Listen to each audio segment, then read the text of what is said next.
ఐక్యత ఆదివాసుల ఐక్యత ఆదివాసుల ఐక్యత నాయకపోర్ల ఐక్యత నాయకపోర్ల ఐక్యత. ఈరోజు ప్రపంచ ఆదివాసీ దినోత్సవాన్ని జరుపుకుంటున్న ప్రతి ఒక్క నాయకపోడు బిడ్డకి ప్రపంచ ఆదివాసీ దినోత్సవ శుభాకాంక్షలు.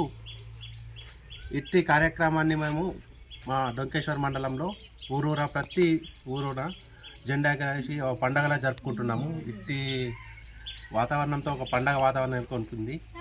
ఈ పండగని ఈ ఆగస్టు 9నే జరుపుకోవడానికి గల ముఖ్య కారణం ఏంటంటే ఐక్యరాజ్య సమితిలో 1994లో ఆగస్టు 9వ రోజున ఆదివాసీ హక్కుల పరిరక్షణ కోసం ఒక కమిటీని వేయడం జరిగింది. కాబట్టి అదే రోజున మనం ప్రపంచ ఆదివాసీ దినోత్సవాన్ని జరుపుకుంటున్నాము. కావున ఇకనైనా మన అంతరించి పోతున్న మన జాతుల్ని కాపాడుకోవడానికి ప్రతి ఒక్క యువత నడుం బిగించి ప్రతి ఒక్క యువకుడు సైనికులాగా పనిచేసి మన జాతిని ముందుకు తీసుకెళ్ళాలి.